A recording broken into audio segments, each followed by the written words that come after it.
Ya kagak bakal tahu lah. Jangankan tahu, paham aja kagak. Mana gua ngerti katanya. Lu udah mentersangkakan orang, terus lu nanya sama tersangka. Situ waras. Gak ada bau pisang. Hola netizen yang tercinta, ramai kasus kopi cyanida di tahun 2016 lalu kini membawa nama Hakim Binsar Gultom untuk dipertanyakan kredibilitasnya dalam menangani kasus yang mendakwa Jessica Wongso tersebut. Pasalnya, Hakim Binsar Gultom diduga tidak netral dan tidak menunjukkan kepastian hukum yang tepat dalam memberikan putusan bagi Jessica Wongso. Padahal saat itu kasus tersebut dianggap kurang bukti. Banyak yang akhirnya mencari bagaimana Hakim Binsar Gultom dalam melaksanakan sidang menangani kasus Jessica Wongso tersebut. Salah satunya yang menjadi sorotan adalah momen saat Hakim Binsar Gultom mendesak dan mencecar Jessica Wongso untuk mengakui dan menjelaskan siapa yang menaruh racun cyanida ke dalam gelas Mirna. Dalam potongan video yang beredar, terlihat desakan Hakim Binsar Gultom kepada Jessica Wongso untuk bisa menjelaskan siapa pelaku yang menaruh racun cyanida ke dalam gelas Mirna. Jessica saat itu menjawab bahwa dirinya tidak tahu siapa yang menaruh cyanida ke dalam kopi Mirna. Saat mendengar ucapan Hakim Binsar Gultom, Jessica terlihat menghela nafas. Kalau memang bukan saudara yang memasukkan sesuatu di kopi itu, lalu siapakah menurut saudara yang mencemari atau memasukkan sesuatu zat kimia di kopi itu? Silakan jawab dulu. Saya tidak tahu yang mulia. Saya beneran tidak tahu. Agak keras suaranya. Saya tidak tahu yang mulia. Makanya kalau tidak tahu bagaimana ya? Hingga kini, Jessica masih terus menjalani hukumannya setelah ditetapkan sebagai terdakwa dengan hukuman 20 tahun penjara atas kasus kopi cyanida yang menewaskan Wayan Mirna Salihin. Nah, gimana nih menurut netizen yang maha benar? Silahkan berkomentar ya. Ya kalau memang dia tidak tahu mau bagaimana? Kalau memang dia menjawab saya tidak tahu, ya harus bagaimana? Apakah kita harus menghukum dia? Apakah kita juga harus memaksa dia supaya dia harus tahu siapa yang menyimpannya, siapa yang menaruh racunnya? Kan aneh. Pertanyaan-pertanyaan begini. Ya kalau tidak tahu ya harus bagaimana? Ya harus bagaimana? Ya saya kira ini titik poin yang paling penting pertanyaan beliau kepada Jessica. Mungkin, mohon maaf ya, mungkin Anda sudah tahu, tapi Anda bertanya seolah-olah di hadapan Anda itu adalah musuh, di hadapan Anda itu adalah orang tak berdaya. Tapi sekali lagi, saya kira kapasitas Anda sebagai penegak hukum itu adalah tidak ambiguitas. Kalau memang bukan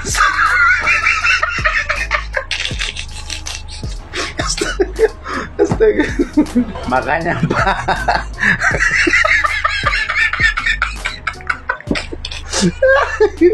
ya ampun, tuh memang buat sambung dosaku. Kalau memang lalu siapa? Itulah fungsinya kau sebagai penegak hukum. Cari siapa, bukan lalu bagaimana. Begitu banyak tim yang bekerja, tapi satu pun nggak tahu. Lalu bertanya bagaimana? Ya bagaimana? Selalu dia bagaimana deh. Pusing gue juga.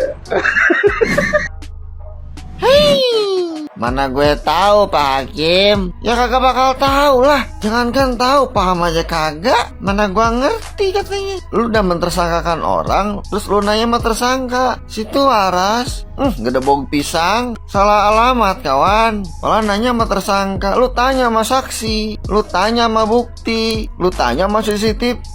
Kalau bisa lu tanya sama tuh kopi. Kan kopi yang lu otopsi. Kalau bisa lu tanya tuh sama gelas. Nih Hakim aneh-aneh aja nih. Bener kayak kurang ngopi. Nanya sama tersangka. Dia aja kagak ngerti sama dakwaannya apaan. Dibuat tersangka aja dia bingung kok. Suka aneh-aneh aja. Ini makin lawak perkara nih. Serius makin lawak. Ngopi kawan, ngopi. Gak ada bau pisang. Pertanyaan ini benar-benar konyol. Mengapa? Ada beberapa sebab. Pertama, hakim tidak menanyakan fakta, tetapi yang ditanyakan adalah pendapat. Padahal hakim tidak sedang berhadapan dengan ahli. Andaikan dia sedang berhadapan dengan ahli, maka pertanyaan itu tepat. Dia menanyakan pendapat ahli. Tetapi kenyataannya, hakim berhadapan dengan terdakwa. Dan itu keliru. Yang kedua, hakim sudah berasumsi lebih dahulu bahwa Mirna meninggal karena ada zat kimia pada kopi yang dia minum. Katakanlah itu racun atau sianida. Padahal Mirna meninggal bisa disebabkan oleh banyak hal. Bisa juga karena penyakit menahun di dalam dirinya yang pada waktu minum kopi itu terpicu dan mengakibatkan dia meninggal. Apalagi informasi yang diperoleh pada waktu persidangan, Mirna tidak makan sepanjang hari dari pagi sampai ketemu Jessica dan minum kopi itu. Bisa dibayangkan keadaan tubuhnya pada waktu itu karena tidak terisi sama sekali. Dan ini juga dibuktikan pada waktu diberikan keterangan oleh ahli forensik yang mengatakan bahwa di dalam lambungnya ada zat korosif. Nah, tetapi zat itu muncul dari mana itu tidak diketahui. Tetapi hakim sudah berasumsi lebih dulu bahwa Mirna meninggal karena racun. Yang ketiga, hakim berasumsi bahwa karena Mirna meninggal karena racun, lalu yang pelakunya adalah Jessica. Padahal di dalam persidangan hakim tidak memiliki bukti yang cukup dan disangkal oleh terdakwa, sehingga hakim jadi bingung. Nah, di dalam kebingungannya muncul pertanyaan konyol. Yang keempat, pertanyaan ini jelas menjerat, menggiring. Andaikan saja Jessica tidak hati-hati dan dia menjawab sembarangan, maka akan berbahaya bagi Jessica. Pertanyaan seperti ini jelas itu merupakan pelanggaran oleh hakim. Ya, dia melanggar KUHP dan juga melanggar kode etik hakim. Dalam KUHP pasal 160 itu disebutkan bahwa pertanyaan yang bersifat menjerat tidak boleh diajukan kepada terdakwa maupun saksi. Nah, pertanyaan ini menjerat ini. Andaikan misalnya Jessica menyebutkan seseorang, maka dia akan tergiring pada hal-hal yang pada akhirnya memojokkan dirinya sendiri. Sedangkan pasal 158 KUHP mengatakan bahwa hakim dilarang menunjukkan sikap atau mengeluarkan pertanyaan di sidang tentang keyakinan mengenai salah tidaknya terdakwa. Nah, pertanyaan tadi, hakim itu sebetulnya sudah menunjukkan sikapnya bahwa terdakwa itu bersalah. Sehingga kalau dikatakan, nah kalau Anda tidak tahu, lalu siapa? Nah, ini kekonyolan dan sekaligus pelanggaran. Pelanggaran kode etik hakim menurut saya di sini adalah seperti yang tertuang di dalam pasal 4 huruf A angka 2 kode etik hakim, yakni sikap keberpihakan. Jadi dalam pertanyaan tadi itu, hakim itu sudah menunjukkan, disadari atau tidak, keberpihakannya kepada JPU dan antipati kepada terdakwa. Dan itu tidak boleh, karena itu tidak menunjukkan sikap hakim yang netral, yang sifatnya mendudukkan persoalan pada keadaan yang sesungguhnya. Hal berikutnya ialah jawaban Jessica benar-benar jujur dan sekaligus jawaban jitu. Kenapa jitu? Karena jawaban itu membuat hakim tidak bisa berbuat apa-apa. Sampai dia mengatakan, lah kalau tidak tahu, bagaimana ya? Andaikan Jessica menjawab seperti yang saya kemukakan sebelumnya. Misalnya dia menyebutkan nama orang, mungkin mengatakan barista atau pengantar kopi, atau menyebutkan siapa saja, pasti dia akan dipojokkan oleh hakim. Bisa saja hakim mengatakan, loh kok tahu?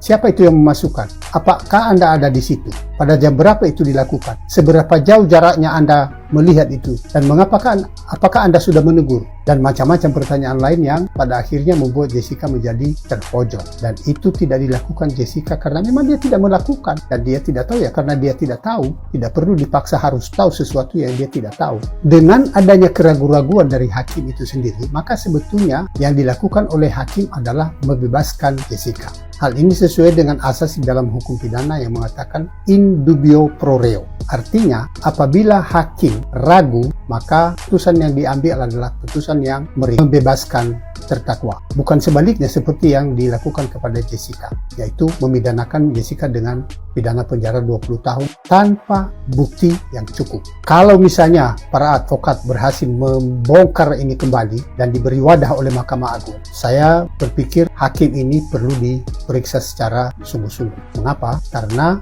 di dalam pemeriksaan jelas-jelas bahwa hakim ragu tetapi mengambil putusan yang membuat orang yang belum tentu salah dihukum selama 20 tahun. Itu menurut saya.